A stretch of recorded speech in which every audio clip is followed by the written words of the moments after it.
It's now my honor to introduce our speaker today. Joseph Pennachetti has been Toronto's city manager since 2008. As city manager, Mr. Pennachetti has a huge job. He's responsible for running Canada's sixth largest government with a budget of about $11 billion and only about, 37,000 staff, give or take? He has served under three mayors, four if you count Deputy Mayor Norm Kelly. Although I'm guessing that he has incredible stories to tell, our speaker has discharged his responsibilities with discretion and tact. We're hoping he might not do that today, but we'll see. During his tenure, he has worked tirelessly and with the precision of a brain surgeon to balance this city's budget while preserving services to the greatest extent possible.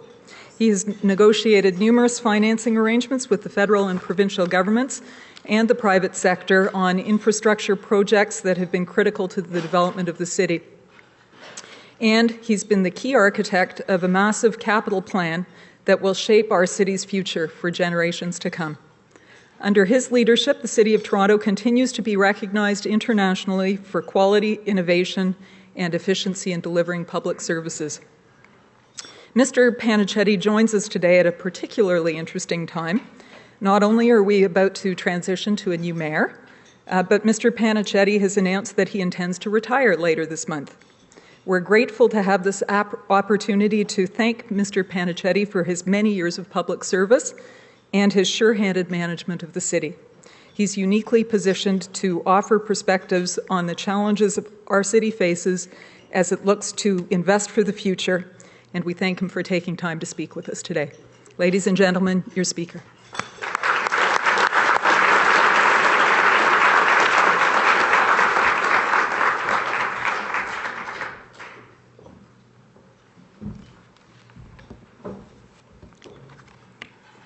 Thank you all. Good afternoon. This is truly a pleasure and an honor.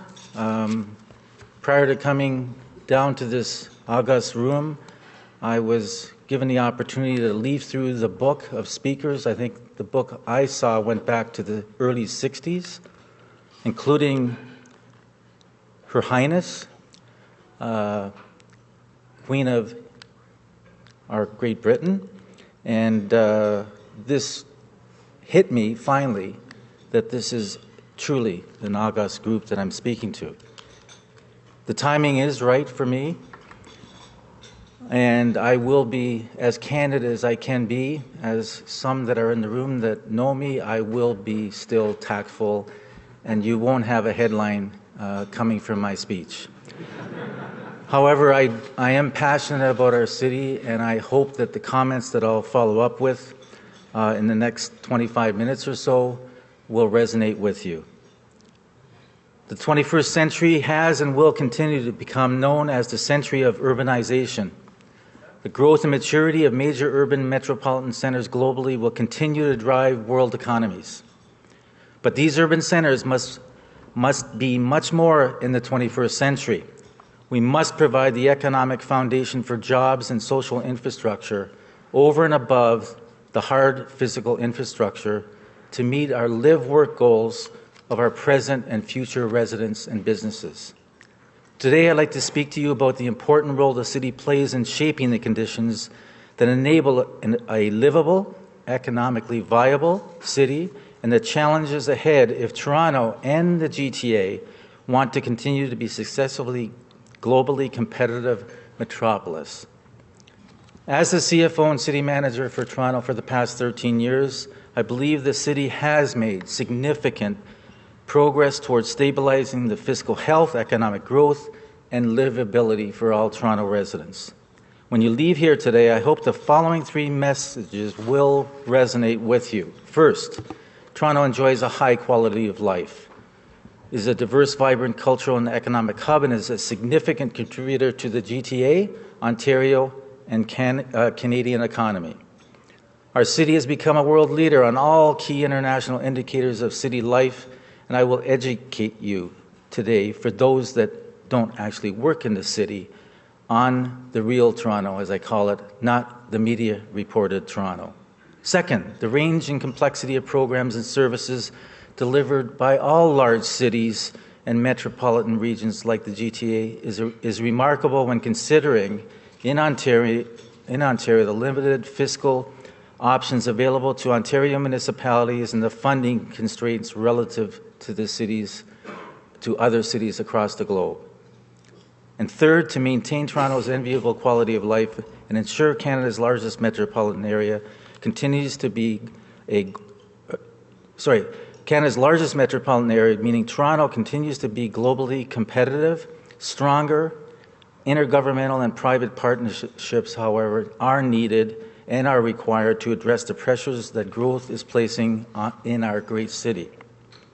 Now, for many of you, I'll be going very quickly through slides. I can't do a presentation without slides. That's my job. But there are many stats for Toronto that are still, believe it or not, that well known. I'll be covering population growth, budgets, financing, our strategic plan, which is key to our prosperity. And I'll start with the economics. I think you're aware that we are the fourth largest regional economy in North America, generating nearly half of Ontario's GDP and 1/5 of Canada's GDP. Nearly $300 billion of goods and services are produced in the Greater Toronto Area, larger than the GDP of most provinces that you see on the right-hand side there. The City of Toronto accounts for just over half of this total, with approximately $150 billion in GDP. We are definitely the economic engine and heart of the GTA, but we are viewed, and I will be emphasizing this for the next half hour, internationally known as a GTA, as a Greater Toronto Area, and must look to working closely with our GTA municipalities to grow our Toronto international image together with coordinated economic objectives in a collaborative manner. The GTA growth, I think we all know this, for the past 25 years, predominantly driven by what we refer to as the 905 regions, with annual growth of in excess of 3% a year, the green line. The City of Toronto, historically, about 1% per year or less. But as you know, in the past 5 years, we have seen extraordinary growth in the downtown core, and that's that middle blue line. In fact, the downtown is growing at 4 times the rate of the rest of the City of Toronto, particularly due to the surge in the condominium development, of course, in the past 10 years. And what I'm going to do now for you is to provide some graphical context for future growth our planners have prepared in terms of 4 or 5 slides that shows how we will be seeing a huge makeover, not only to date, but for the next 20 years. This slide is existing downtown core. This next slide reflects today's development, the cranes that are in the sky that will be occupied in 2017, 2018. Doesn't stop. Next are the approved plans that will be projected for occupancy in about 10 years, about 2024. And finally, the proposed plans that are projected, that have actually been submitted to the city, but we foresee in about 15 years or 2031, and this includes that mammoth blue towers, the massive Mirvish condo development on King Street incorporating the Princess of Wales Theatre. And most importantly, the commercial growth is substantial as our strategic plan of a live-work lifestyle in the downtown is truly becoming a reality. It is not just on paper. And a quick slide to show you the cranes in Toronto have been, for the past 10 years, leading North American cities. We continue to lead North American cities, including New York, 138 buildings by the end of October 14 for both residential and commercial. Growth will continue for years to come, as you've already seen, and this is for towers that are in excess of 10 stories. However, at the same time, high levels of immigration with this population growth have resulted in social pressures for Toronto and the GTA. In 2010, median household income in Toronto was just over $58,000, with Toronto ranked 9th of 15 major Canadian cities. In 2010, about 20% of the Toronto population had an after-tax income below Stats Canada low-income measure. There is a growing income gap amongst Toronto neighbourhoods. We're aware of this, but it is worsening. I believe that addressing this gap and putting meaningful measures in place to address the increasing disparity between the haves and the have-nots is one of the biggest tasks facing our new mayor and council in 2015 and beyond. A reminder, we provide in excess of 100 services. This slide doesn't show very well, but the bottom line is when you walk out the street, you are probably looking at anywhere from 10 to 15 services that are directly related to a city, whether it's transit, highways, roads, emergency services, water, wastewater, and social services, and of course, many of them 24/7. Quick budget overview. Since 2000, the city annual capital budget has tripled. When I first started at the city in 2002, the capital plan was less than $10 billion. It was somewhere around $5 or $6 billion. Needless to say, we needed a lot of financing and put the plans together for the replacement of our infrastructure. We've already made major strides in the last 6 or 7 years, spent in the range of about $50 billion. And we have a capital plan from 2014 to 2023 of nearly $30 billion. Nearly half of it, about $14 billion, of course, is transit and transportation. Some of the projects, 150 new subway cars to come, not just the ones you see, 307 new buses, 195 light rail vehicles, Union Station revitalization, a great partnership with our federal and provincial partners, Gardiner Expressway rehab. Of course, the Scarborough Subway and the Toronto-York Spadina Subway extension are two notable growth-related projects included in that budget, both of which have provincial and federal funding contributions. The other program area, not enough notice, Toronto Water, $9 billion capital program, and I believe we're looking at, in terms of the 2015 to 2024 plan, now $10 to $11 billion. All funded from rates, no debt. Services delivered, sixth largest government, as you've already heard, $11 billion. Social programs, 25% of the donut, I can't say pie. TTC and transportation, about 20% of our expenditures. Emergency services, police, fire, and paramedic services, 15%. Toronto Water, again, $1 billion, 13% of our gross expenditures. And most importantly, I want to note with some of the banks in the room, we are paying principal and interest on debt with only 6% of those expenditures. This is compared to, as you know, 20% plus for provincial and federal budgets that only pay interest, not principal and interest that we do. Where does the money come from? City operating funding, of course, primarily property taxes. However, the city does utilize large user fee revenues for rate-supported programs that total about 30% now of our funding, and that includes 16% for the water and solid waste management and 11% of the user fees coming from transit and the TTC. Also, need to highlight that we receive about 17% of our revenues from the province of Ontario for our social service partnership services.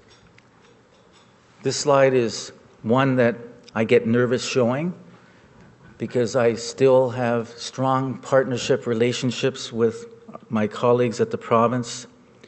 However, our structural deficit is not going away, and I speak to our operating funds.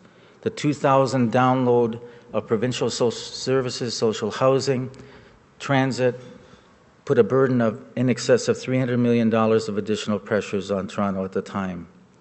At this point, the 2015 budget challenge that we're working on diligently as we speak, we have additional pressures of about $120 million from further provincial funding of funding cuts of social housing that occurred in 2014. Given our existing fiscal situation with inflating expenditures and revenue forecasted, you see this $320 million shortfall that has been projected by our CFO. So with all those challenges, although I've jumped up to 2015, I do want to highlight the fact that in 2005, we did put together a long-term fiscal plan that included what we believed was the long-term solution to fiscal sustainability for the City of Toronto.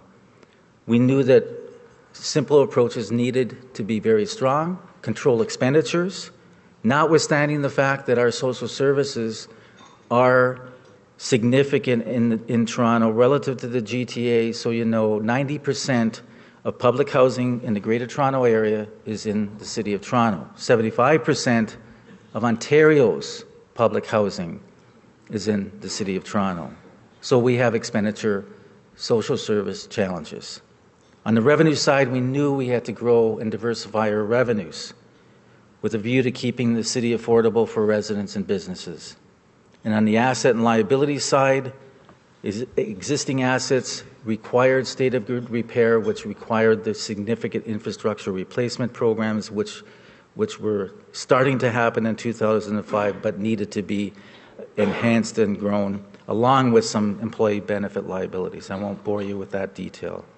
But the plan was developed, approved by council, moved on to address this key operating deficit that we had.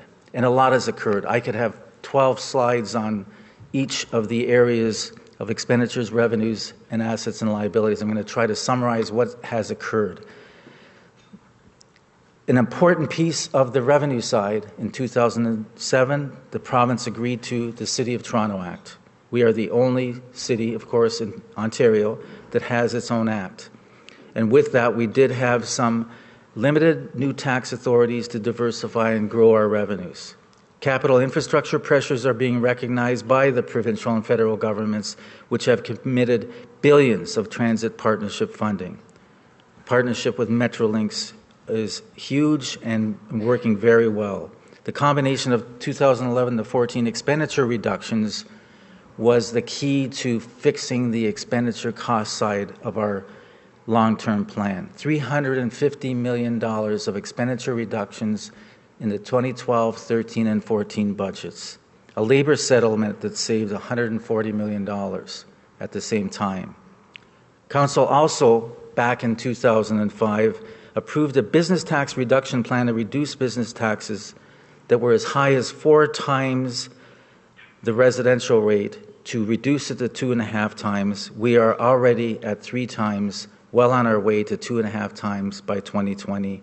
I believe, and I've heard loud and clear from many of the businessmen in this room and outside in downtown Toronto, that our property tax plan was one thing that did assist in the revitalization of our commercial office towers in downtown Toronto today.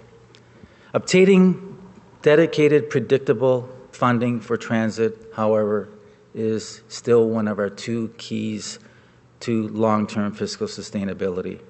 As we all know, the TTC is a system congested at peak hours, and ridership continues to grow annually as more and more residents of both Toronto and the surrounding municipalities rely on the TTC to get to key employment centers, especially downtown. We must move quickly with our colleagues at the province and Metrolinx to build the $8.4 billion Wave 1 of Move Ontario by 2020 to 2022. Most importantly, on the operating side, the province needs to revisit partnership funding with all cities in Ontario related to a 50-50 share of the costs in order to ensure we are not forced to annual fare increases. Housing is the other major Toronto and Canadian municipal pressure. 2 years ago when I spoke at the U of T, I called the issue our smoking gun, and it still hasn't been addressed. Today for Toronto, it is basically as large a budgetary pressure as transit. For capital, left-hand side, $2.6 billion is needed over the next 10 years because we are verging on a health and safety issue that you see invariably once a week on the news, with a real possibility of moving tenants out of uninhabitable units. The city has requested 1/3 partnership funding for that $2.6 billion, and we are already moving on our share of about $900 million. The city does not have enough revenue, though, to fund the major income redistribution program of housing on its own. Yes, Toronto and Ontario municipalities can deliver social services on behalf of the province and the federal governments, but social housing funding must be, at a minimum, cost shared by all levels of government. Put simply, social programs such as social housing are more appropriately funded by income tax and sales tax versus property taxes. That's well known, well researched, and articulated. It has to happen sooner rather than later, and it's the same source of funding that occurs in all other global cities. This slide indicates that. This is from studies done at the U of T. All large global cities have revenue options that grow with the economy, like income, sales, or corporate tax. And there is a simple reason. The 21st century city is providing services, social and infrastructure, that are needed, that is far beyond the 19th century property tax tool. While the rest of the world has been sharing all taxes with large cities for 25 plus years, and I emphasize sharing, not necessarily increasing taxes, Canada and Ontario remain slow to share revenues. Berlin's revenue options include inheritance tax, believe it or not, tax on lottery, and of course in Berlin, a beer tax. New York City's revenue options include sales, income, cigarettes, parking, amongst a number of others. As you see in the bottom, they have 16 more. They have about 20 revenue options in New York City and about 25 in Berlin. And that's just two examples out of about 20 that we've got that we compare to on a regular basis. So in summary, the scorecard from the 05 fiscal plan has been updated annually to Council, and as of 2014, this is the way it looks. In summary, we've made major strides, no ifs, ands, or buts, in meeting our 2005 long-term fiscal plan and close to achieving financial sustainability to support our strategic actions. On the expenditure side, we have made significant measures to reduce spending by hundreds of millions of dollars that I referred to earlier, including the verification of our expenditures by service with benchmarking in Ontario, Canada, and now the world that I'll speak to in a few minutes. On the revenue side, we also have taken measures to protect our revenue base and increase it. However, we still need new revenues that grow with the economy to meet our continued population growth and infrastructure needs.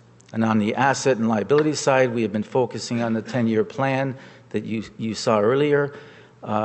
We will, by the end of this 10-year plan, have most of our assets in a state of good repair. The water plan, within the 10 years, will in effect have something like only 3 or 4% of our infrastructure that will be more than 50 years old. Roads, hopefully the same thing, highways, etc. The Gardner, in the next 12 to 13 years, we hope that it will be totally rehabilitated.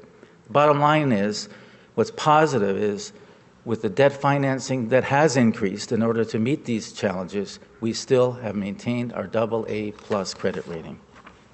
So that's enough of the history and a lot of the financing related to where we are today. I do want to take a few minutes to talk about the future and our strategic actions. Council approved back after amalgamation in 2002 a strategic plan that, in a report we sent to Council, we implemented all of the 18 strategic directions that were approved at the time. In 2013, I initiated a strategic plan update, which Council approved, that lays out a framework for the city over the next 5 years. The strategic plan sets out Council's vision, mission, and of course specific goals that guide the planning activities within the organization. I'll provide just some quick highlights on the key themes and strategic actions that you see there.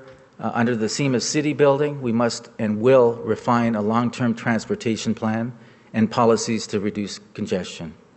Under economic vitality, we will continue to create a more attractive business climate to encourage business growth and investment and foster job creation.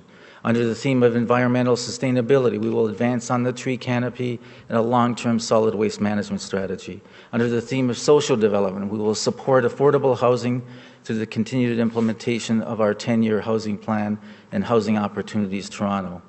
And under the theme of good governance, we will enhance the city's performance measurement and continue to improve customer service. That's just a snapshot. Again, detailed reports and actions are happening. Rather than calling these strategic directions, I purposely call them strategic actions because we want to implement these actions as soon as possible. The last strategic theme I'm going to cover is fiscal sustainability. In the next year, the city will undertake an update of the long-term fiscal plan that is now 10 years old. Financing the city's growth will continue to be a key action. The 2015 long-term fiscal plan will seek to align with the city's official plan and develop an integrated approach to finance growth. Implementing a renewed corporate-wide strategic asset management plan by improving the coordination and sequencing of capital projects and enhancing partnerships and funding from other levels of government to ensure we do truly have a state of good repair. We'll also improve service and financial planning by aligning budgetary and performance service and refining our fiscal reporting to council and the public. That to some degree sounds a little bureaucratic and boring. The bottom line is we have the plans and the policies in place to move us forward beyond 2015. I do want to highlight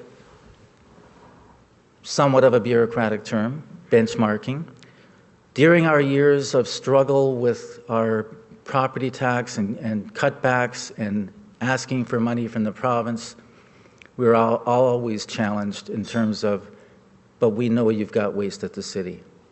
With the reductions that we made in 12, 13, and 14, I know full well that our costs are competitive with anyone. What you don't know is the City of Toronto, Ontario municipalities have been involved with what's called OMBI, an Ontario Municipal Benchmarking Initiative, for 10 years. And it actually was started by the province in concert with municipalities, and it's been a huge success. So in this OMBI group of 16 municipalities in Ontario, we benchmarked 600 performance measures in 36 service areas with the goal to identify best practices amongst municipalities in all service areas. We've gotten the reputation. What happened? The World Bank came to the U of T and said in 2005, why don't you start up an institute so that we can start actually collecting data across the globe with large cities. It's happening. This work culminated in May 2015 with the release of a new international standard. We all have dealt with ISOs in the past. Believe it or not, we have an ISO for service standards in cities that has just been recently announced and will be officially announced in London in a few weeks. That's London, England. The World Council on City Data was formed at the same time, comprised of Toronto and 19 other large international cities across all continents who have committed to shared service data to ultimately learn from one another. I spoke to about 30 world cities in the summer of 2015, in May, about all of these programs. So through our work in Ontario, Canada, and internationally, Toronto is seen as literally a leader in benchmarking and performance reporting. You have, from my viewpoint, a high level of efficiency within city operations. Always room for improvement, but we're there. Next few slides are slides that don't get enough press. When I said that you see the media gives you the press that they want to provide. They don't talk about international rankings that usually come out about once every month or 2 months. The internal migration to live, work, and locate business in Toronto is a reflection of both the high quality of life and economic opportunity provided by the city and the Greater Toronto Area. With the 2014 to 18 strategic actions for the future, we want to build on the city's past success in international rankings. A sampling of the recent international rankings, some of which are before you there, we are invariably in the top 5 of key rankings. From number 1 as, believe it or not, the most tax competitive city, KPMG study, in the world, to number 2 for business investment in North America, to the leading banking system that we all know, worldwide, a leader in labor attractiveness and livability. While 10 to 15 years ago in these rankings, we were in the top 10 to 20, we, as I said earlier, are now consistently in the top 5. The City of Toronto has matured as the 4th largest city in North America. We have grown not just in population, but economically, socially, culturally, environmentally, and importantly, as the most diverse population in North America and indeed the world. As a result, our reputation continues to be at the top of world cities, inclusive of being top in the world for resiliency, a top city of opportunity, and consistently in the top for livability. So in conclusion, I am winding down. There is a need for greater collaboration amongst municipalities to address these common transit and housing issues facing the Greater Toronto and Hamilton area and Ontario municipalities. We have planned transportation strategies and service plans to meet our growth challenges. However, we cannot meet these transportation challenges without the continued partnership support from the provincial and federal governments. I must be clear that we have made huge, major strides in partnership funding on infrastructure in particular over the last 10 years. We have, and the provincial and federal governments have come to the table and are true partners. Most especially the strong support from the province by moving on $10 billion in transit expansion over the next 10 years within the City of Toronto, and with another billion plus, hopefully, from 2020 to 2030. The province has listened and moved on our need for transit infrastructure expansion, and I believe the outstanding future capital needs will be met through, I hope, enhanced federal commitments to transit in cities across Canada. We must convince the federal and provincial governments to take back responsibility, however, in social housing. It is not a municipal responsibility from my viewpoint. With these transit and housing funding partnerships, again similar to other global cities, we will then be able to manage our transit growth, our housing pressures, and provide the needed flexibility to address all of our core city building service initiatives and opportunities. Now a bit of my personal sermon.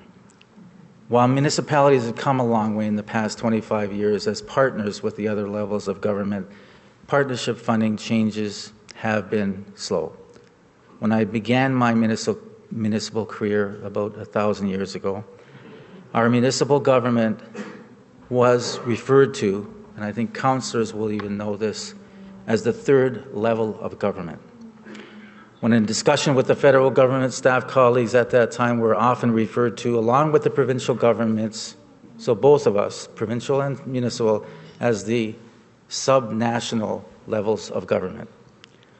This mindset resulted in the past service and funding downloading related to federal and provincial budget shortfalls and deficits, and this occurred not just in Canada, but across the world.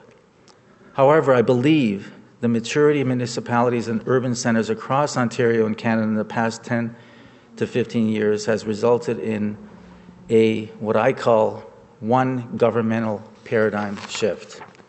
The municipal level of government that delivers the majority of services to residents and businesses across Canada is now respected as the most experienced level of government to meet residents' needs.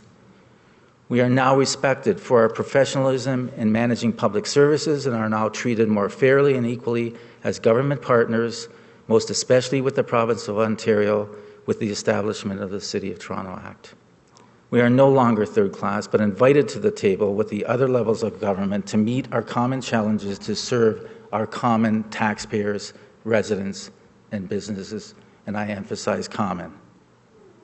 The quote, one government paradigm shift, as I call it, must continue to mature and foster with a new enhanced legislative framework, and I hope a revitalized City of Toronto Act in the next term of council to refine our service roles and responsibilities, and at the same time come up with a long-term committed funding plan for all of our services. The key steps in stabilizing municipal funding in Ontario is through the transit and housing realignment and the upcoming review of the City of Toronto Act. And that is the key opportunity we have with the province. So we do have, I believe, as I wind down, a strategic plan update. We have service plans for all of our major programs. We have an updated official plan very close to fruition in 2015, a long-term updated financial plan that will occur shortly, a AA plus credit rating that we have and will continue to have with the plan that we have in front of us for the next 10 years. But we must now begin to think as a global city leader, which we are, and building on today's strong foundation to reach the Toronto strategic vision of being our vision of caring, friendly, clean, green, and sustainably dynamic city that invests in quality of life. To reach this vision, you must work with other levels of government early in the new term to achieve our joint vision to provide an economically vibrant and, importantly, socially inclusive city that will be #1 in the Americas to live, work, and play.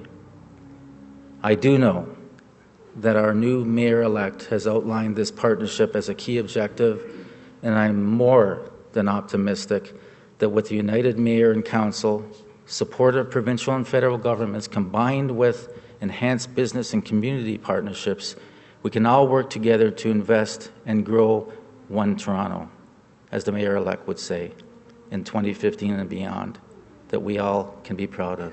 Thank you very much.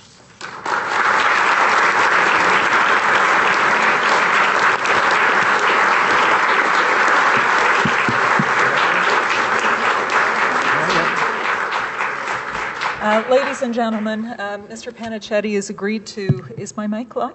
Yes? Has agreed to take questions from the audience. So please, if you have any questions for him, put your hand up and we'll do our best to get a mic to you and to have him answer your questions. Any questions? Come on, not a very curious crowd today. Yes, please. Here, I'll give you my mic. There we go, sorry. Just figured since you're here and no one else wants to ask a question, when you went through your presentation and it's clear of your concerns over the ability to sustain the fiscal health in the city, if you were the Premier of the province, what would you be doing to ensure that their budget would be balanced but also being able to help the City of Toronto? I'm not retired yet. I think I was clear, and I have been clear in discussions with my colleagues at the province, deputy ministers, that, and everybody agrees that social housing really should not be 100% funded by municipalities. It's the issue of the capability of financing at the provincial and federal levels. I'm hoping with where the federal position is this year and next year, that the ball could start with the federal government to open up some funding for social housing that would then be passed on to the province, that would then be passed on to municipalities, hence my term, one government. And we got common taxpayers, and yes, we all have fiscal challenges, but if we have some available funding with some potential surpluses in the near future in the federal level, let's work together to get that funding expedited to assist our social housing dilemma. Thank you. Any other questions? Thank you very much.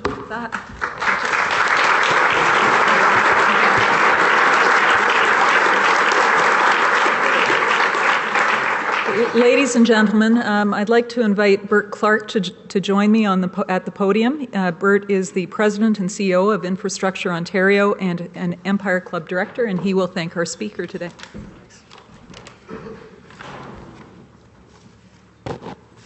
Joe, thank you for those insights. I also want to take the opportunity to thank you for more than, I thought it was only 35 years, but 1,000 years of public service. It's quite impressive.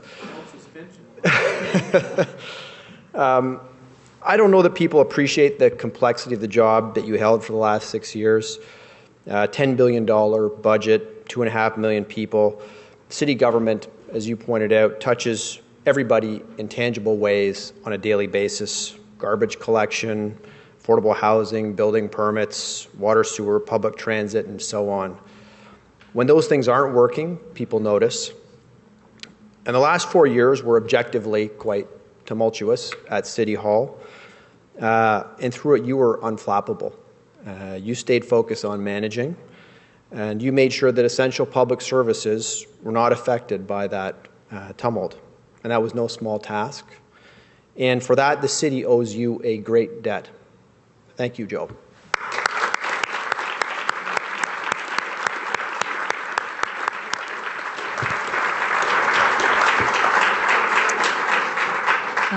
I'd like to close by thanking our very generous sponsors. Our event sponsor today is Toronto Portlands Company. Thank you. Our student table sponsors are Bell Canada, Thomas McCaig International, and the Toronto Port Authority. I'd also like to thank the National Post, as our print media sponsor. This meeting will be broadcast on Rogers TV. We're very grateful to them for the support. You can follow us on Twitter at @empire_club and visit us online at www.empireclub.org. Thank you all for coming. We hope to see you again soon at some of the exciting upcoming events that are advertised on your table. Please join us. Thank you. This meeting is now adjourned.